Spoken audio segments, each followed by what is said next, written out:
அஸ்ஸலாமு அலைக்கும் வரஹ்மத்துல்லாஹி வபரகாத்துஹு. இந்த மாத அழைப்பு இதழில் கசகசா தொடர்பான ஒரு செய்தியை நாம் பிரசுரித்திருக்கிறோம்.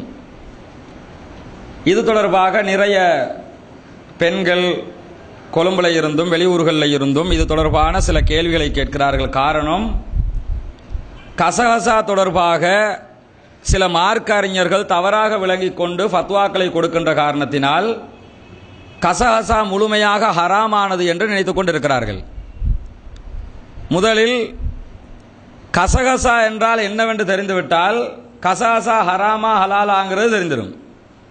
ஏனென்று சொன்னால், கசகசா என்று நம்ம ஊர்களில் எதை சொல்கிறார்களோ அது உண்மையிலேயே கசகசாவே கிடையாது. நாம் எல்லாம் எதை அந்த சர்வத்துக்கு போடுவாங்கல்ல, சர்வத்துக்கு போடக்கூடியது உண்மையான கசகசா கிடையாது. கொஞ்சம் முன்னாடி வந்துக்கிறங்க. இதே நேரத்தில் கசகசா என்ற பெயரில் உண்மையான ஒரு பதார்த்தம் இருக்கிறது. அது நம்ம நாட்டில் எதுக்கு பயன்படுத்துவாங்கன்னு சொன்னா, பிரியாணிக்கு பயன்படுத்துவார்கள். கல்யாண வீட்டில் சாப்பாட்டுக்கு கசகசா பயன்படுத்துவாங்க, அதுக்கும் கசகசா. நாம சர்வத்துக்கு பயன்படுத்தக்கூடியதையும் மக்கள் என்ன சொல்றாங்கன்னா கசகசா என்று சொல்லிக் கொண்டிருக்கிறார்கள். இப்ப என்ன பிரச்சனை என்று சொன்னால், கசகசா என்ற பெயரில் உண்மையாக எது இருக்கிறதோ அது ஹராமானது, போதையானது. காரணம் என்னவென்று சொன்னால், அது எதுன்னா பிரியாணிக்கு போடுறது, சாப்பாட்டுக்கு. அப்படி பிரியாணி சாப்பாட்டை சாப்பிட்டு முடிய ஒரு போட்டில் அடிச்ச மாதிரி தூக்கம் வருது இல்ல. காரணம் என்னண்டா, அந்த கசகசாவை அதில் கலந்து விடுறதுனால தான் ஒரு விதமான மயக்கம் வருகிறது.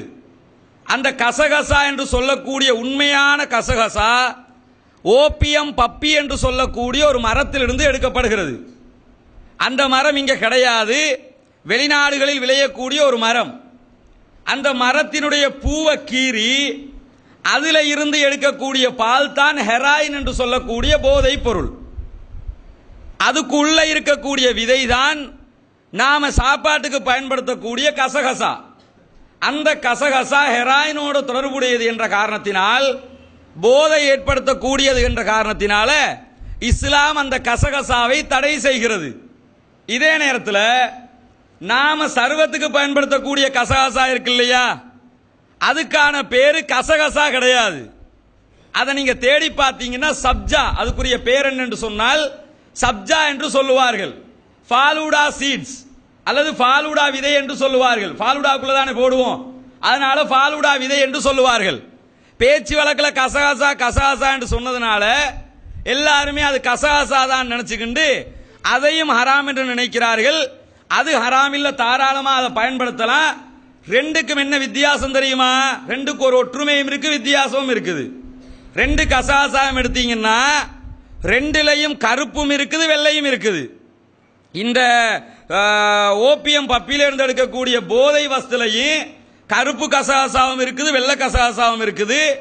நாம பயன்படுத்தக்கூடிய ஃபாலூடா விதை இருக்குல்ல, அதுலயும் கருப்பும் இருக்குது, வெள்ளையும் இருக்குது. இந்த ஃபாலூடா விதையாக பயன்படுத்தக்கூடியது மார்க்கத்தில் அனுமதிக்கப்பட்டிருக்குது, மற்றது தடுக்கப்பட்டிருக்குது. ரெண்டுக்கும் உள்ள ஒற்றுமை இந்த கருப்பு வெள்ளை. வித்தியாசம் என்னன்னு கேட்டா, பயன்படுத்தக்கூடிய ஃபாலூடா சீட்ஸ் சாதாரண விதை போன்று இருக்கும், தண்ணிக்குள்ள ஊற வச்சீங்கன்னா அப்படி பொங்கி வந்துடும். ஆனால் உண்மையான கசகசா பொறுத்தவரையில் பொங்கி வராது. அதுல சேப் ஸ்ரீலங்கா மாடல்ல இருக்கும். ஸ்ரீலங்கா இருக்குதுல்ல, பிளாக் இருக்குதுல்ல, ஸ்ரீலங்காவுடைய அந்த வடிவம் மாங்காய் மாதிரி அந்த வடிவத்தில் இருக்கும். கையில் எடுத்து பார்த்தீங்கன்னா இதை மனதில் வச்சுக்கிண்டு அந்த கசகசாவையும் இந்த கசகசாவையும் எல்லாரும் பிரிச்சு பார்த்துக்கிட்டா சரி.